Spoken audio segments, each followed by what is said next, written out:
Welcome to Cycling Fashion Week, the only global podcast focused on cycling style, fashion, aesthetics, lifestyle, and now also apparently racing. I'm your host, Alex, joined by my legendary co-hosts, Warren and Tony. Cycling Fashion Week is brought to you by Le Club, leclub.cc. Le Club believes that every cyclist should demand more from their cycling experience, and that is why every cyclist should in fact go to leclub.cc and check out their wonderful selection of cycling apparel and accessories. They have brands ranging from MAP, Albion, Sweet Protection helmets, Quack shoes, Alba optics. They've got it all. They also have incredible coffee. And if you use the code Fashion Week 15, tell them Alex sent you, you will get 15% off your order. Fast shipping. They do worldwide shipping. Doesn't matter if you're outside of Canada. They will ship anything to you. leclub.cc. They are the best. Warren and Tony, welcome to Cycling Fashion Week. How are you guys doing this week? We're doing amazing. We just coming off a VIP event last week of the one of the world's greatest one-day races, the new monument. So I should maybe introduce this. I said the podcast was focused on lifestyle, fashion, aesthetics, as always, but I also added racing, and that is because we have a special episode today. We did not, in fact, take a week off in the summer because we're so dedicated to the cycling game, which happens in the summer in the northern hemisphere here. So we actually did not take a break in the summer. We just powered ahead, brought you that content all summer long. We are today going to have a special episode, a little bit shorter than usual, but we're going to focus on our incredible reporting that we did live from the Grand Prix Cycliste de Montréal, the cycling's newest monument, cycling's most important monument, I would say, as well. We had media passes at that race, and it did not disappoint. We were in the VIP tent. We did a bunch of interviews, and we're going to bring that to you today on the podcast. I do want to clarify for our listeners, this isn't a full-on pivot, and we're not going to become like every other podcast, which talks about racing every week. So I just want to reassure everybody that's not happening. We just want to basically brag about this cool experience we had. Well, also, we're not going to take it from the angle of any sort of race report. I don't remember who won. Yeah, I was going to say who won, right? We're going to take it from the angle of sort of the VIP experience we've got. So it's going to be a lot of sort of self-aggrandizing and gatekeeping. And then also I think we talk a lot about what we see out on the road, and we're people who do join group rides and we ride around in public. So, there was probably, a few thousand people there. And so we got an opportunity, not in kit, but we got an opportunity to see what cyclists are sort of doing from an off-bike fashion perspective. And so we're going to kind of talk about that. So in terms of the race, there may have been a breakaway. I forget.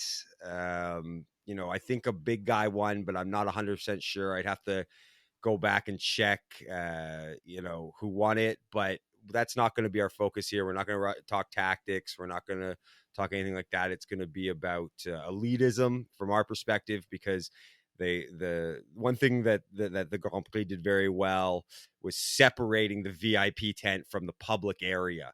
They really blocked it off. If you were part of the VIP media, friends of pros, friends of owners, things like that, the billionaires that were all in there, you did not need to be part of the world of all these regular people, right? They were on the other side of park. There were fences, there were security guards. It was really important for us to make sure we didn't mingle with the non-elite. Yes. We didn't spend much time with the plebes, even if, before the race we were friends with them. Now, once the race started, we were not. Yeah, we walked away pretty promptly from the side of Camille when we thought, well, anybody can walk here. We better go to the VIP tent, get a coffee, get a nice catered, something catered to eat. There's too much riffraff on the side of the course. So we're now officially part of big media. We got a media pass. So the day started. So Tony and Warren got there a little bit earlier than I did. I took the metro. I took public transit to go there. I met them on Camille. And after that, Tony walked down with me to go to the media center to actually, no, that's not true. They had gotten my accreditation before, but we still walked down to the media center to see what was going on in there. And actually, I think there were like 3 journalists in the media center. Some people were on their laptops. There wasn't much going on in the media center. There was a big screen.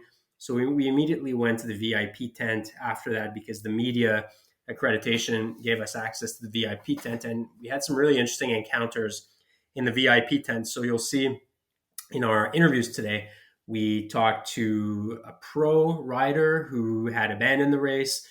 We talked to a former Canadian champion who's a good friend of the podcast. And we also talked to the owner of a world tour team that is currently racing. Now, what was interesting is we were sitting there kind of relaxing, having a glass of wine, watching the race on TV. And I was seeing all these people and I said, well, I'm just going to walk up to them and ask them a few questions for the podcast. Tony and Warren were shaking. They were so scared. They were extremely shy, but only I had the courage to get up and go talk to these people. So now hey Warren, I'm not going to rebut that comment. You can if you want, but I definitely didn't have the confidence. I've never been one to go and sort of bother people in certain situations. So definitely kudos to Alex. I mean, this is what media has to do. This is us growing as journalists, is understanding that regardless of what situation someone's in, even when they're just hanging out with friends and enjoying a coffee, a true journalist will harass them and ruin their day by asking them inane questions. I feel like, Tony, you were too shy to go talk to them, but my philosophy is more they should be shy to talk to us as the Global Cycling Style Authority.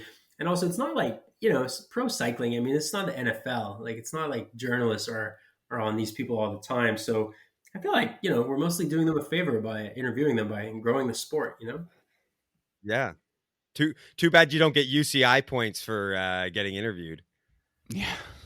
I won't rebut it either. I definitely was way too shy. I was just going to say, Alex has a funny way of fishing for compliments by he's negging us, I guess. Anyway, but yeah, no, credit to Alex. We wouldn't have got all these great sound clips without him being willing to just go up and ruin people's day in the VIP tent. And all seriousness, a couple of people were more than happy to talk to Alex. It was only really the rider he spoke to who was probably in a bad mood, having dropped out of the race. Well, actually, why don't we play the clip? So we were in the VIP tent. I think we were getting a coffee and espresso or something. And we actually ran into Hugo Houle, who had started the race that day, but DNF'd after one lap. So something like 12 kilometers. I think, the guy's had an incredible season. He won a stage at the Tour de France this year. He was an incredible domestique to Jakob Fuglsang earlier in the year. I think he really had a breakthrough season. And I think, he told me that he had some neck problems. He just had some major fatigue. He was kind of burnt out. So he did a lap of the circuit and then just abandoned. However, when I interviewed him, I did not know that because I hadn't seen that on TV so far. So I asked him, why aren't you riding? So anyway, we'll play the clip of Hugo. He was maybe not so enthusiastic to be speaking to us, and I don't think he got our humor, but we'll play the clip regardless because it was pretty funny. Okay, so we are at the Grand Prix Cycliste de Montréal with Hugo Houle here today from the Israel team. Hugo, hi. Hello. Why are you not racing today? I was in the race. I stopped after one lap. I have a neck problem. I'm tired, and it's just not working. Well, you had an incredible season, especially with your Tour de France win that we all watched from here. So we're on Cycling Fashion Week here, so we're going to ask you a couple of rapid-fire questions. You give us your opinion on cycling style. White shoes or black shoes? White. White socks or black socks? White. Do tan sidewall tires make you go faster? Repeat? Do tan sidewall tires make you go faster? No. Is Camille Oud harder than the climbs you did when you won your Tour de France stage? Different. All right, Hugo, thank you very much. Actually, where's the best coffee stop for a ride in Drummondville? Can you tell us? It's a good question. There's not much. specialist. There's Rose Drummond who do more kind of specialty coffee, or there's the classic Café Morgan that is from Drummondville. So we're probably better off at Le Club here in Montreal. For sure. Thank you very much, Hugo, and all the best for the rest of the season. Thank you. You know, other credit to me, I managed to do a plug for Le Club in that interview. I mean, how committed to our sponsor are we here on this podcast? Oh yeah, I thought that was great. I mean, you sort of you really teed it up with probably knowing Drummondville had some garbage coffee, and that he would answer the way you wanted him to with Le Club, and I'm sure he loves it. Right? When we were there on the weekend, all the pros were at Le Club. Like literally, we had the all of AG2R. It was funny actually because we were sitting there, we were enjoying our coffee, and I was unfortunately drinking a craft beer because it's all they had. But AG2R Le Mondial pulls up, beautiful kit, that brown bibs. I didn't even realize that the kind of white is more of a cream off-white on the logo of the bibs, and it just makes it much better than you can even tell in photos. So we're thinking, there we go. Probably what I would vote is the best kit in the Pro Peloton pulls up. We see Greg Van Avermaet. It's nice. They go to the back, and then right after, Green Edge pulls up, or Bike Exchange. Sorry, they're not called Green Edge anymore. Bike Exchange pulls up. And I was just like, what a great dichotomy. What a monument of good and evil. Michael and Lucifer of the top kit in the Pro Peloton showing up, looking amazing, and then Bike Exchange coming and just looking terrible. It's as ugly in person as it is in real life. But Michael Matthews was there, and he had some diamond earrings. He's a man of style. So he's trying his best to pull up Bike Exchange, but really that's a really bad kit. I wanted to add and give credit to Michael Matthews specifically. There was a customer at Le Club who is a fan of the podcast, and we met him when we were at Le Club a month or so ago and did that ride. Anyway, he was talking to Michael Matthews and then was talking up the podcast to him. And Tony and I ended up speaking to Michael Matthews briefly, and he gave us a verbal agreement to be on the podcast. So, I mean, we haven't followed up on that yet, but yeah, it's a verbal contract to appear on Cycling Fashion Week. And now we're just putting it on the air now to make sure that it's official. And, we'll actually follow up and try to make that happen. But credit to Michael Matthews for not just being like, who are these guys? He was very nice, very friendly. Had a good sense of humor. And he had a lot of style, like despite the awful, the contractual commitment to the not great team kit. But I don't know if after I say all this stuff, if I want to be on, but I'm sure he they wear those kits by contract. I'm sure he has style. He understands that it wasn't the best design, but he was, to give him a compliment, he was elevating it, right? He himself had a lot of style, a lot of panache, even within the sort of the restrictions that were led to by the team he's contractually obliged to wear their kit for. Michael Matthews, friend of the podcast. And in case he's not a friend of the podcast, he'll be hearing from our lawyers because he will be in breach of his verbal contractual agreement. Yeah, we had pretty much the whole Bike Exchange team witness that exchange. It's true. That verbal exchange. Too bad we don't know who anyone else on the team is. So speaking of friends of the podcast and speaking of Bike Exchange, we also in the VIP tent spoke to a good friend of the podcast, Hugo Langlois, former Canadian elite road champion, owner of Vélo Cartel in Quebec City. We ran into him in the tent. We said hi to him, and we actually got his take on the kits that were being seen at the Grand Prix. We asked him who had the best kit, who had the worst kit. Had a little chat with Bruno, so we're going to play it right now. Okay, we're at the Grand Prix Cycliste again with a good friend of the podcast, Bruno Langlois, former Canadian champion. Bruno, what's up? Pretty good. How you enjoying the race so far? I'm not really watching, to be honest. I'm pretty busy with some friends here, so it's really nice to hang out, and weather is beautiful. People are nice, so we did a cool coffee ride this morning, and now we just hang out with all our friends. Well, Bruno is busy in the VIP tent right now. He's the big star walking around the VIP tent. Bruno, rate the style of the riders that you've seen on the course this morning. Which team has the best kit, according to you?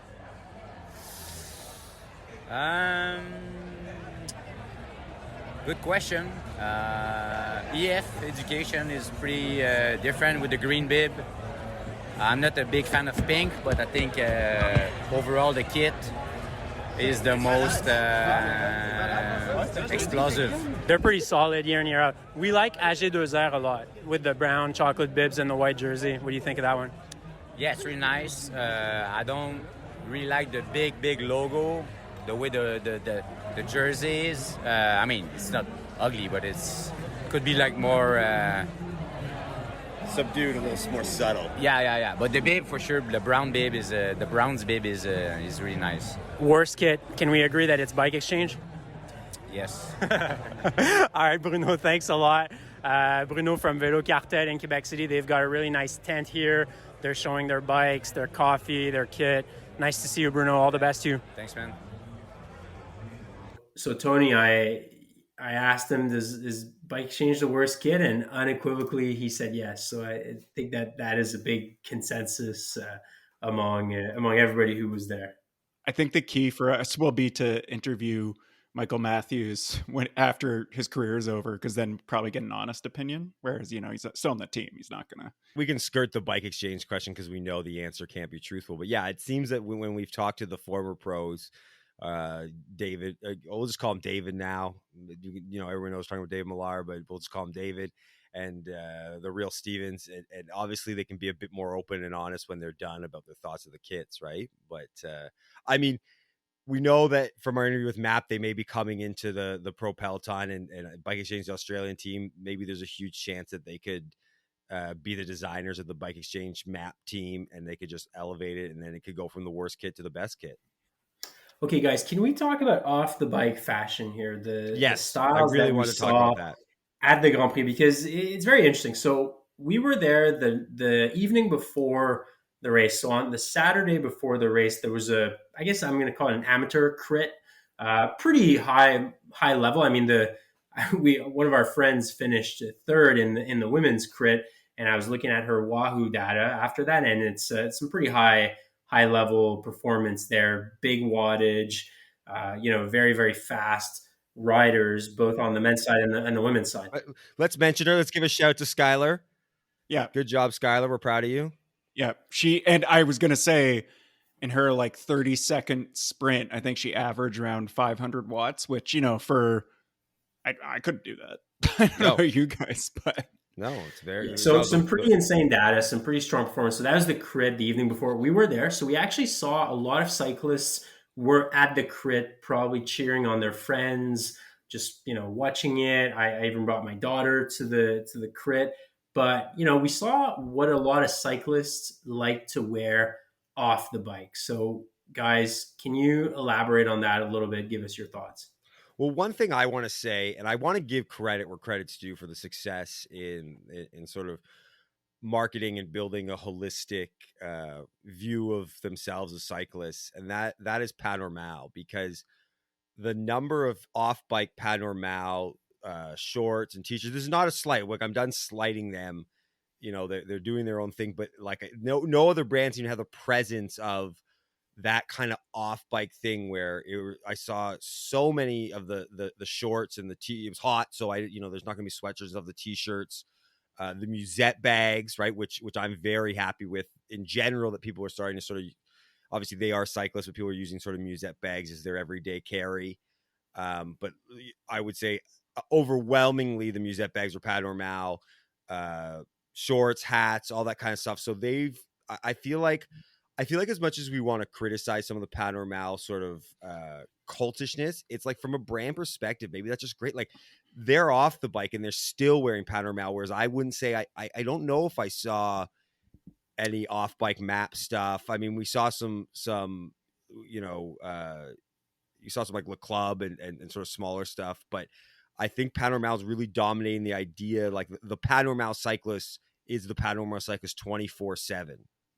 I did see some off the bike Map stuff, but to be perfectly honest, it might have been all worn by some of our friends from the club. I don't 100% sure, but I definitely saw a few Map t-shirts. But I agree, the Pas Normal off bike stuff was quite prevalent. And yeah, no, I don't say that in a dismissive way. It was, but you couldn't help but notice it, how many people were wearing something or carrying something from it.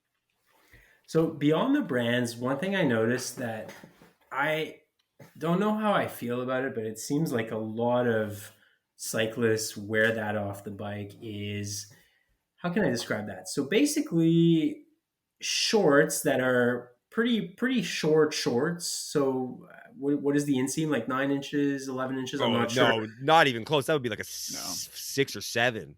Yeah. Okay, so 6 or 7 inches. So obviously want to show off their quads, want to show off their legs. No Tan problem lines. with that. Tan lines too. So I can get on board with that. The issue though is that they're kind of sports shorts, or very very thin, easy drying material that are made by some Gorbcore brand, be it Patagucci or Arc'teryx.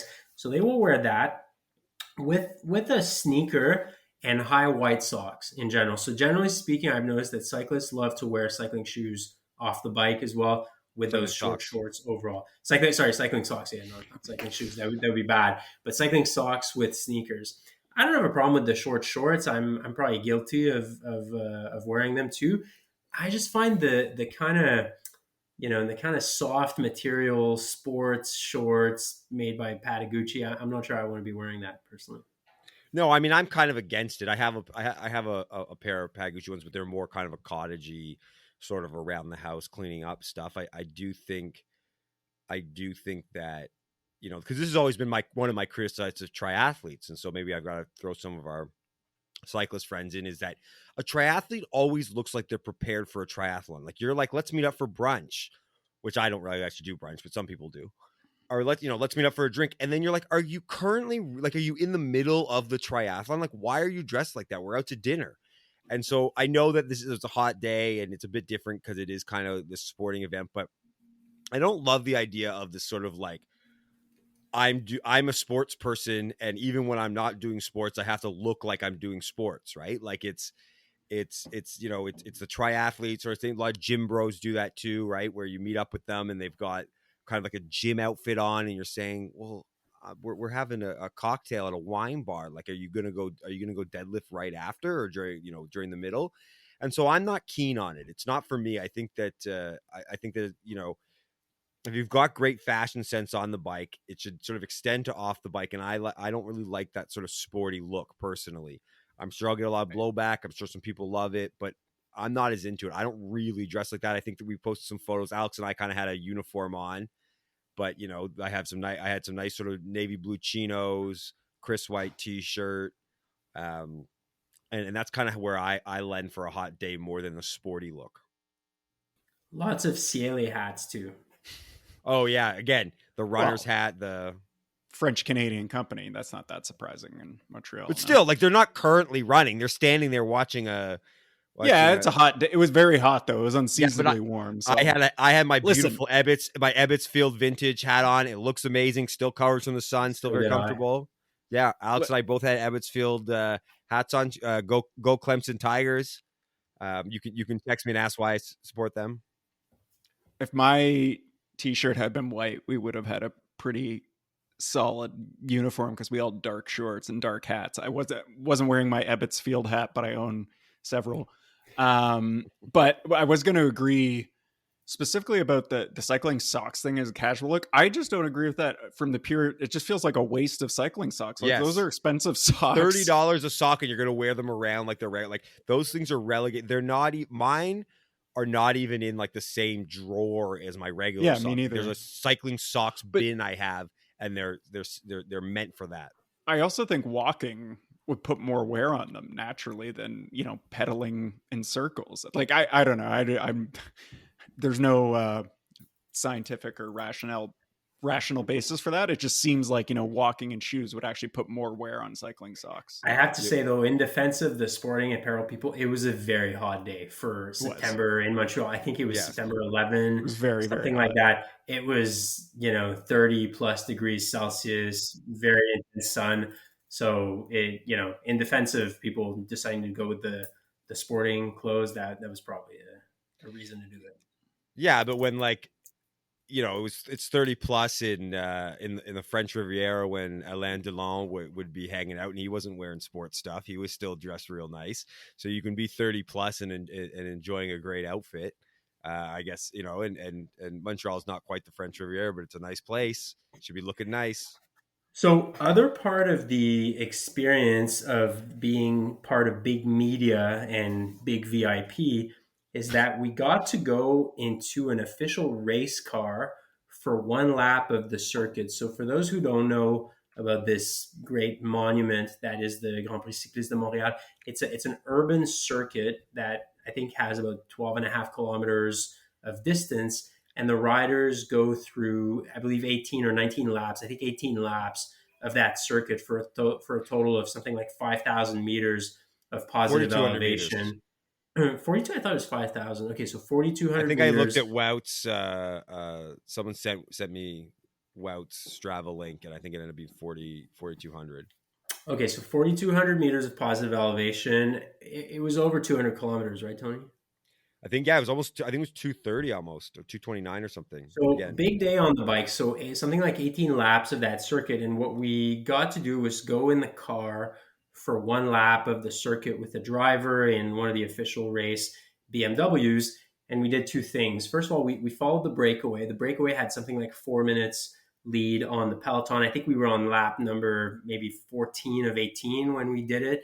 The lead was steadily shrinking. So we followed the breakaway at the beginning in the neutral service car.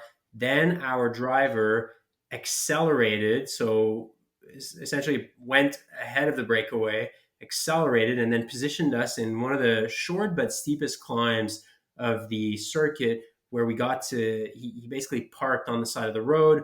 We got out of the car, and then we positioned ourselves in that climb to see the riders really, really close by. Then peloton went by, the gruppetto went by, then we got back in the car, and then our driver just hammered it back to the beginning of the circuit, and we saw some of the riders who were getting dropped at the end, and then we're on the back of the peloton there, and essentially he was letting another lap pass by and doing this with someone else after. So pretty cool experience. We recorded two clips in the car, one when we were on Camillien Oud following the breakaway, so the monumental climb, the emblematic climb of that race. So we're following the breakaway. And the other one when we were, when was that? The other one, we were just, I think, driving back, going to the other climb, waiting for the peloton. So we'll play those clips right now. Okay, so we're in the car. We're in the BMW with our driver Nicolas here. We're at the bottom of Camillien Oud. We're following the neutral service car and the breakaway. There's 6 riders in the breakaway right now. They're really suffering up Camillien Oud. There's 6 laps to go here. You can see these guys have been pushing massive power up Camillien, and they're struggling here. All right, so we're in the car here waiting for the peloton on Camillien Oud. Guys, do you think us recording content in the car here, do you think we can ask our good friend David Millar if we could be on Never Stray's car? Oh, of course. I think that we've proven ourselves to be just top flight journalists. Big media. We've done a great job so far here at the Grand Prix, just talking to influential cycling figures, walking around drinking wine, taking advantage of all the elitism that we provide. And I think David would be lucky to have us on. All right, well, the message is out for David. Never Stray's car. Okay, guys, thoughts on the car, thoughts on the experience of being in the official race car. Well, I mean, I want to say, and I guess this is sort of actually non-cycling related, but we all know Alex is the true Montrealer of this podcast, but both Ward and I did live there for an extended period of time and know the city well and spent quite a bit of time around there. And because the course is fully closed off and these course drivers, VIP, media, all this stuff, have no requirement to follow the rules and regulations of the road, our driver was just going, I didn't look at the speedometer, it was like 80, 90, just down the streets of Montreal, no stop signs. Yeah, it could be 100, whatever. And that was, again, that's kind of non-cycling related, but as someone who's spent quite a bit of time in Montreal, it was pretty cool to just basically blow by these stop signs at 100K, through the city of Montreal that you're used to driving or riding your bike and having all sorts of pedestrians and regular road traffic. So that was a cool experience. But I mean, I think really in the end, for me, it was following being in front of the peloton as they came up. I took a little time lapse video of it that I think we posted in one of our Instagrams, and that was kind of a surreal moment that you could sort of see it and really get sort of a sense of everything. And also, we had quite a few friends in town, and they were on the side of the road like regular people, and we were sort of waving from the car like our like the late great Queen. And so it was nice to kind of be better than them. I don't think she had she died yet? I'm not sure. Yeah, September 8th. Oh, anyway. Yeah, for me, it was also just the feeling of, being like in the middle of the race in that car, and you had team cars passing you or surrounding the car. It was just, it was a very cool experience. And I think being ahead of the peloton and slowly like creeping ahead of them, and we'll have I took some photos that we'll have on our Instagram when this episode goes live, so people can sort of get a look both from the car, but also when we went ahead to that next climb and got a couple of Wout and, I think Yates, Gourmet, Thomas, I don't remember.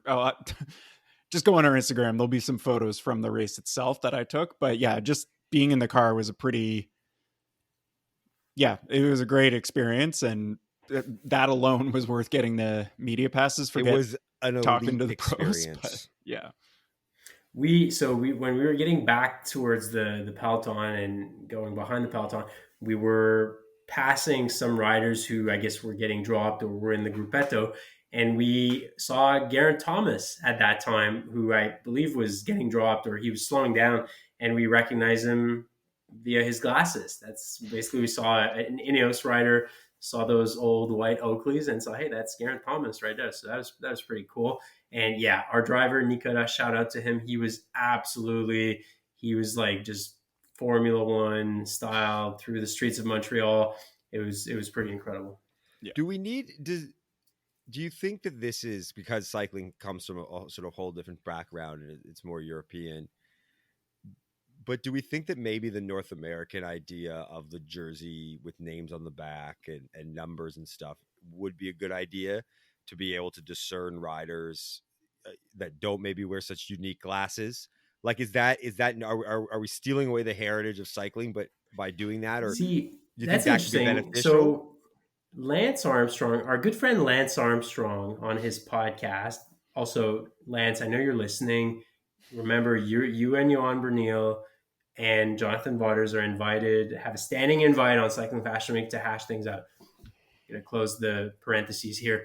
Lance Armstrong on his podcast has suggested that riders should be allowed to take off the helmet in climbs because, first of all, they're not going very fast. So there are really many crashes in climbs, so that we could see the riders better, develop a personality, and viewers could develop some attachment to the riders if they didn't have a helmet. Now, I don't really agree with that because I'm pretty scared when it comes to not wearing a helmet overall, and I think from a safety perspective they should wear it. But I do get his point that sometimes the viewers want to develop more of a connection with the riders. Now, I don't know, Tony, if names on the back is the way to do this. In general, on TV, I don't think it's a problem, but probably in person they are a little harder to identify. I think they're hard to identify on TV and in person. But I don't think taking the helmet off is going to do it, to be honest. Like, because people more connect with whatever the rider's doing, right? So it's just more knowing who they are, and like if they're launching an attack or like doing a crazy descent, and like a race like the Grand Prix, the taking the helmet thing off wouldn't work because the climb Chameleon's, like, for them is like 3-4 minutes, so they take it off. It would be kind of a waste of time, really, because they'd have to throw it back on, or like, what would they do? Give it to the team car, Anyway, I'm starting to think that Legion's onto something with that whole, I don't know if they're the first cycling team to do it, but they've certainly popularized it recently. And I think it honestly, I think I'm into it. I'm not, or at the very least, maybe like the name across the back of the jersey. And you know, there's like sponsor logos and stuff. There's probably a way to do it, you know, besides having like Froomey written on the sleeve, which Chris Froome's kit always seems to have. And I think Jumbo Visma, some of their helmets have the like Wout. Before he started wearing the Red Bull helmet, it would say Wout across the front. And I think, you know, so I think there's some of that, but I do think it would be better, especially to, you know, have some of the more lesser known team riders get some notoriety. I think either numbers or names across the back or both. There's got to be a way to make them more identifiable. Yeah, because I think that, you know, I mean, I think all people, this is a very niche podcast. So people who listen to this are lovers of cycling. And I think people get into cycling, get very invested in it and very emotional with it. And part of that comes with the desire to see growth, which helps infrastructure, but also stuff. And I mean, we've seen how well F1's grown through the Drive to Survive. And part of that is because, you know, the racing really hasn't changed in F1, but Drive to Survive did a great job with sort of bolstering the visibility of their stars. And stars drive sports, right? It drives, you know, LeBron and Steph Curry and drives basketball, and I can go through all the lists and stuff. And so I think that that's one of the problems, because when we, you know, early on in the race, when we weren't in our VIP luxury accommodations and we were standing on the side, the peloton's coming up, and sort of from a distance, a lot of these cyclists are built very similar. Again, Wout has the Red Bull helmet, so he becomes a little more obvious, but you know, Pogacar, and you can hear and you can see people are looking for those very specific riders, even if it's just they're going to go by quickly and it's just for sort of a moment of a glimpse, but it's kind of hard to tell. And actually, I mean, you run into that too, and when sometimes watching live, the commentators say someone wrong because you didn't read the jersey number and go through their long list quick enough or something. And so even though part of me thinks it's maybe too North American, I think it is a good idea, because I think it'll help drive the sport, and I think people would love to sort of see that. And you know, you can definitely fit a name on the top. I think numbers are not a bad idea because they can just give a little more visibility, but even if it's just sort of a name on the top, and then you can kind of know for sure, you know, who's there, because a lot of these guys are built similar. They're wearing the same kit, they're riding the same bike, everything becomes similar, and you sort of see them as they ride through the peloton and you go, is that Todd Edge? No, that was whoever else. It just looks exactly like him in a UAE kit. And so I think from a growth perspective of the sport, which has done a really poor job, in my opinion, of growing professional cycling outside of the kind of hardcore fan, I think it would help step up by letting people see the pros a little easier. Well, Movistar had that show on Netflix for a while, which basically showed how dysfunctional a team they were. Third season just came out, actually. So it's still going. Yeah, from last year. So there was all that drama with Miguel Lopez. So I haven't watched it yet, but I'm looking forward to that. And Netflix did film that show during this past Tour de France in 2020. So we'll see if that sort of has the drive to survive effect on pro cycling. Probably not, because it's only Movistar. And no, they filmed one in 2022 with like a whole bunch of teams on the tour. Yeah, pretty much every team but UAE, unfortunately. Yeah. They didn't agree to be filmed. Speaking of teams, so we're sitting in the VIP tent. We're getting to the end of the race here. I think it's lap something like 15 of 18, and I'm having, you know, shrimp cocktail with a glass of white wine. And then I think Warren at that point had to leave to go catch his train back to Montreal, which is unfortunate for him because he didn't see the end of the race to Toronto. He didn't see the end of the race. So I'm sitting there with Tony. We're watching the race on TV on the big screen in a very comfortable couch. I'm having a glass of white wine, and I see a gentleman sitting across from me. And then I give a little elbow to Tony, and I say, "That's Sylvan Adams, owner of Israel Premier Tech." So Tony says, "I don't think I'm confident enough to go talk to him." So then I basically tell Tony, hold my Sauvignon Blanc, and then I get up and I go talk to him, and I said, "Mr. Adams, I'm at X with Cycling Fashion Week, a podcast. Can I ask you a few questions for the podcast?"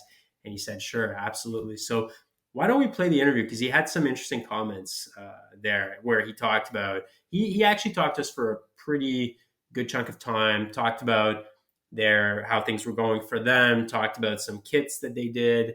And why don't we play the clip? Okay, so we're in the tent here at the Grand Prix Cycliste. I'm with the owner of Israel Premier Tech, Sylvan Adams, who is, I guess, back home in Montreal here for the Grand Prix. Sylvan, first of all, thank you very much for your time. How's the race been going for you guys today? So look, our guys are in the peloton. Unfortunately, Hugo has not felt well for the last couple of weeks. He pulled out early in Quebec, and he's pulled out again out of this race. And it's a shame because, after his wonderful victory in the Tour, his history-making win, the crowd wanted him to do well, and I'm sure he wanted to do well, but he just didn't have it. So better to pack it in early and recuperate and live to fight another day. How proud were you guys of Hugo after that stage in the Pyrenees? It was, first of all, it was historic from many perspectives. It's the first Tour victory. Simon Clark was the first, but it was our first Tour victories in this year's Tour. It was the first victory by a Canadian since Steve Bauer, and beautifully, magically, fittingly, Steve Bauer was in the team car directing Hugo to the victory. Incredible. So it was just really memorable from so many perspectives. And Hugo had a really, really good summer. He did a lot of good things. He produced really well for the team at Paris-Nice, where he was the only rider that didn't contract COVID, and he finished, with the whole team around him. No teammates, but the bus and the soigneurs and the DSs and the entire management of the team behind him, and he did very well there. And then he had a great Tour de Suisse where he was not only a great domestique, helping Jakob Fuglsang to a nice GC result, but he ended up with a pretty good finish himself, which is really unusual. And then it set him up for the Tour, where he had that third place in one stage, and then he got kind of taken to school by the very savvy rider Peterson. And then he learned from that, and culminated in the win. Yeah, there's no question that he learned from the experience. So, I couldn't be more proud. I personally raced with Hugo when he was a junior. There was a series on the South Shore in Mercier, a series of 10 races, and I saw how strong he was. Did you beat him? So I'm going to tell you what happened. We were in different categories. I was in Masters, and he was in Junior. But I saw from the first week how strong he was, and every week I would jump in his wheel, and the two of us would break away from the peloton, and we would be in the break for the entire race. He finished first, I finished second, and I won the Masters category. He won the Juniors. And it was a real experience, and I did help. I did do some of the work. I was in pretty good shape in those days, but I would say he pulled maybe 2/3, perhaps 3/4 of the time, and I did the rest. And so he remembers our races together. So I have my personal memory with Hugo goes that far back. And I was a sponsor of Team Spider Tech, which Hugo joined. So it was meant to be for him to end up at Israel Premier Tech. Listen, he's home. Hugo is home. Great. We are Canada's team. We have.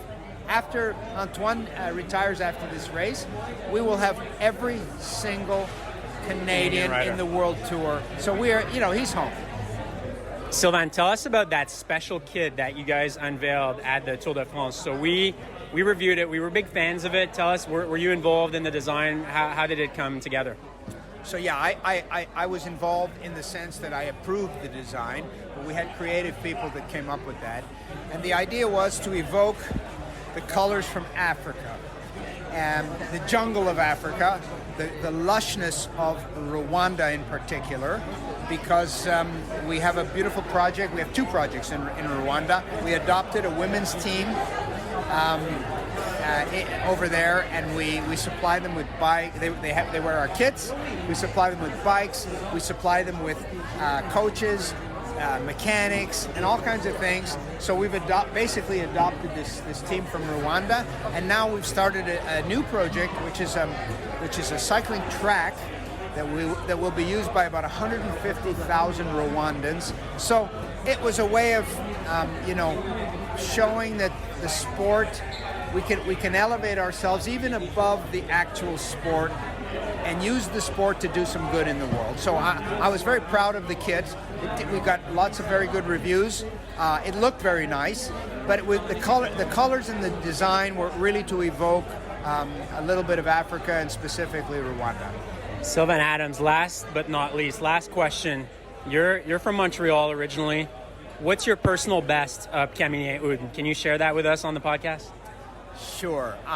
Probably around 450. And the under 5 club. Yeah, but I haven't done that for a few years. I wish I could.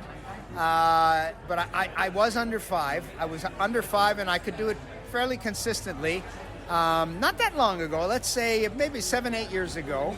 I'm 64. So these days, I haven't been able to break 5 when I've gone full out. But I break 5:30. I break 5:30, so maybe 5:15, 5:20 these days. But so I'm about 30 seconds slower than my best of yesteryear.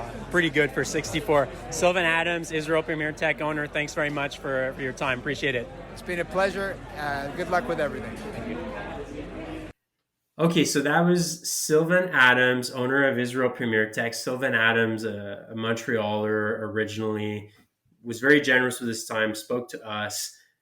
Quite a fit gentleman, I would say, for his age. I mean, he's in his 60s, and he still has almost like a 5-minute time on Camille Oud, legendary climb. So clearly that guy can push some watts. Was pretty impressed with that overall. And I mean, we'll see what the future holds for his team. I think they may not have had enough UCI points this year, so they may be relegated. Don't know what's going to happen, but I mean, they definitely had an interesting season with a couple of Tour de France wins. And yeah, like he said, they're Canada's team. I mean, they're owned by a Canadian. They've got a bunch of Canadian riders, Canadian staff. So wish them the best. Why don't we all say our one sort of top highlight of our experience at the GP this year? It was the car for me, easily. See, so you guys had both left at this time, but I ended up staying for the podium. And because of our access, it's kind of hard to explain the way Park Avenue in Montreal is set up.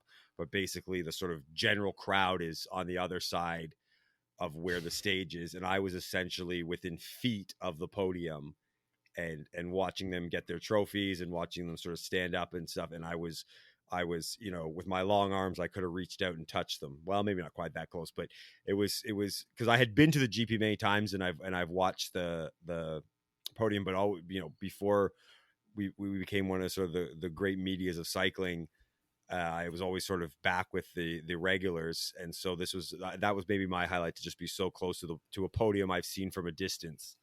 Okay, so my highlight was meeting a good friend of the podcast, Hugo Houle. He didn't get our jokes. He didn't get our shtick. He just seems like he didn't want to be there, really. So Hugo, if you're listening, thanks very much for doing the interview. I just wanted to add to that. I was standing a few feet away because I didn't want to overwhelm him. And after Alex asked if tan sidewalls were faster, there was a Israel Premier Tech employee standing a few feet away, and the expression on his face was fucking priceless. He was just like, who are these idiots, basically? Yeah, what a dumbass question, for sure. He was probably a mechanic or something. Who knows? Yeah, so they clearly did not get our shtick, so that, I don't know, I thought it was pretty funny when it was happening.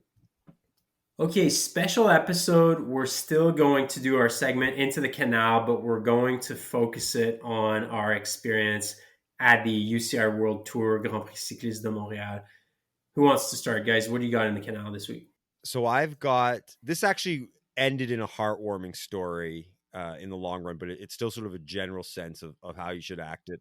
at pretty much all sporting events and cycling and baseball where you can get items from the pros. And my Canal is not giving the musette or the bottle to the child, the little girl that wants it. Recently, there was quite a viral video in the baseball world. I think it happened in the Nationals game, where a young fan was waiting for the outfielder to throw a ball, and some old man with his gloves stepped in and essentially snatched it from this little girl. The guy must have been 40. There's a lot of problems there. First off, you're not allowed to bring a glove to a baseball game after the age of 12.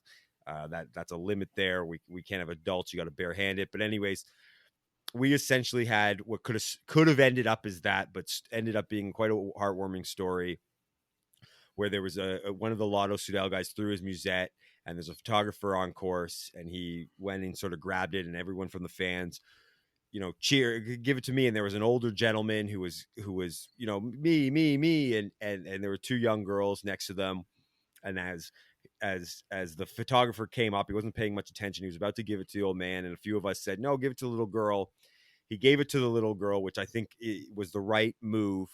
But the disappointment on the man's face, and I guess the little girl's desire to have this, meant that she went up to him and gave him the musette. And that to me is how the interaction should happen.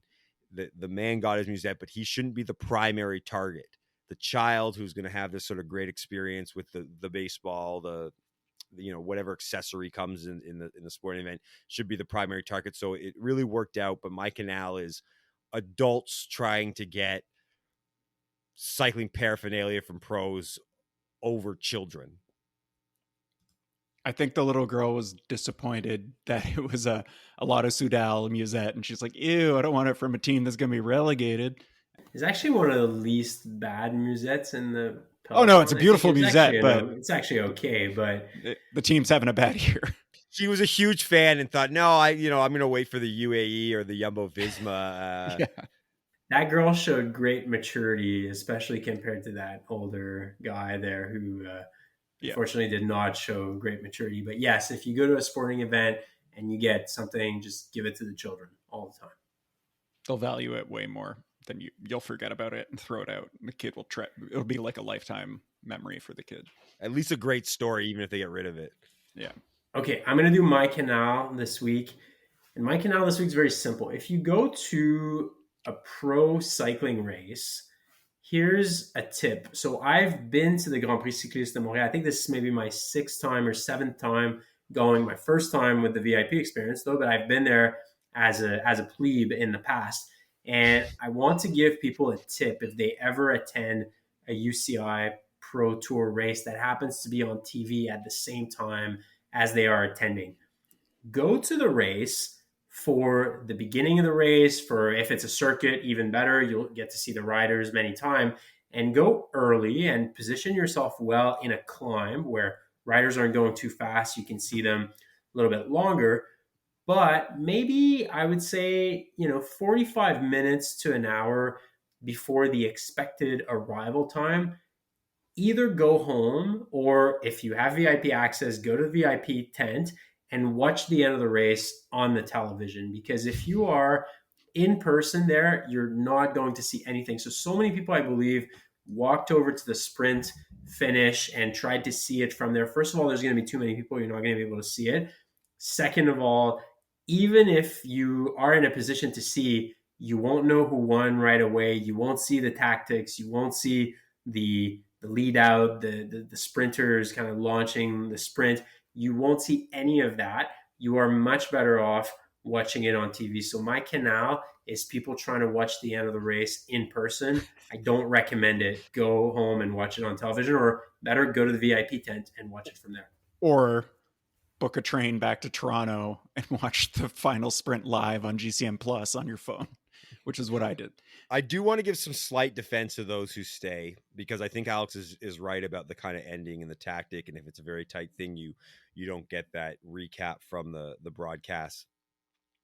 But one thing I do like about live sports that is very hard to get on TV is understanding what the true capability of these athletes are. And so even if you might not get the results the way Alex was talking about, to actually see the speeds they get up to, although this sprint was kind of a bit of a sort of a track cat and mouse thing, but when they kind of go, full gas, that itself might be worth it, at least sort of one of your time seeing a pro, even if you're going to go, I couldn't tell who got across the line first, because there is an element where like seeing that, like, I mean, all of us here, we've talked about, we're huge baseball fans. Though, a lot of people think baseball's boring. That's fine. But if you've never sat behind home plate, you don't understand how fast that ball's going. And a lot of people watch it because you can kind of see it on TV and it doesn't look that impressive and stuff. So I'm going to give a slight defense to those who may have stayed, but in general, I'm going to overall, I'm going to go with Alex on his comment. Yeah. I mean, I would agree with Tony. It is, I could understand waiting to see. It would be more like if it was a straight sprint finish, it would probably be more impressive, but even still, just seeing whether it's up the hill or at the ending. But yeah, I heard from our plebe friends that you couldn't really see anything in the final sprint. So hard for me to comment, but I'll just assume Alex is right. Okay, Warren, what do you got in the Canal this week? So, I mean, mine obviously is going to relate to the race. And I think, for me, it was really just what I'm going to throw into the Canal is coming to watch the race in your full kit with your like road bike, because, Chameleon, especially, like the first thing we did when we got there after getting our media accreditation is Tony and I walked like halfway up Chameleon to meet some of our friends to catch like the first lap of the race going by and see the pros the first time. And as we were walking up the hill, so, half the road is closed for the race and the other half has the barriers. It's really not that easy you have to slot through, and, there's a lot of like moving around. There's a lot of people. And, if you're in normal clothes, that's all well and good. But we had people they're in full kit, they're bringing in their road bike, and they're having to like unclip and push their bike through this mass of people just to do the same thing we're doing. And then some of them are trying to ride their bike up Chameleon while everybody's walking up the hill to find a spot, it's just, I don't like, really, are you in the middle of like 120K ride and you're taking a 30-minute break to watch this race? Probably not. I would imagine that a lot of these people probably like did a ride and were coming there afterwards. But it just, to be honest, it just kind of, you're interfering with everybody there to watch the race, because people are like biking around people, like dodging them, and people are walking pretty slow because, it's a very steep climb, as Alex will never not remind us. And so, they're dodging people, and it's just like adding this element that doesn't need to be there. And yeah, I would throw that into the Canal. It's not like, this is a circuit race too. Like, people are going to be there all day. It's not like the Tour where you could like do the climb earlier in the day and then ride down it later and stuff like that. Like, people are there all day. So if you're riding your bike up there, you're probably also going to have to ride it back down through the sea of people and drag it across the grass and all that. So that's what I'm going to throw in the Canal. I just think it's just take a day off, take a day off the bike, enjoy a pro race. This happens once a year. It hasn't happened in 3 years. Just enjoy the experience. We don't need a Strava ride to prove that you went and watch the GP. I think in baseball terms, it's not only the equivalent of showing up to the game with a glove when you're past the age of 12, but it's the equivalent of showing up with a glove, but also in full baseball uniform with cleats on top of it. And expecting to like do batting practice. Like that's kind of the equivalent. It's ridiculous. And I agree, Warren, take a day off. You also don't have to ride the day of the race. You can take a day off. Okay, well, that's it for another episode of Cycling Fashion Week Special Edition UCI Pro Tour Grand Prix Cycliste de Montréal. We brought you hard-hitting interviews live from the race. Thank you, Warren. Thank you, Tony, for making the trip to Montreal. I think you enjoyed it in the end. Thank you for the podcast this week. Great talking to you. We'll catch up in a couple of weeks. And thank you to our sponsors, Le Club, who basically is the headquarters of the Grand Prix Cycliste de Montréal, where all the pros go have their coffee, leclub.cc. They believe that every cyclist, including pros, should demand more from their cycling experience. So if those pros out there are having bad coffee, well, you know that they are going to Le Club because they can get better coffee there. And also leclub.cc, put in any order of incredible cycling kit from the likes of MAP, Albion, Sweet Protection, Alba Optics, Quack shoes. They've got everything, leclub.cc. And if you use the code Fashion Week 15, you get 15% off your order, courtesy of us at leclub.cc. Thank you, Warren. Thank you, Tony. We'll be back in a couple of weeks with another episode of Cycling Fashion Week. We know Pogacar won.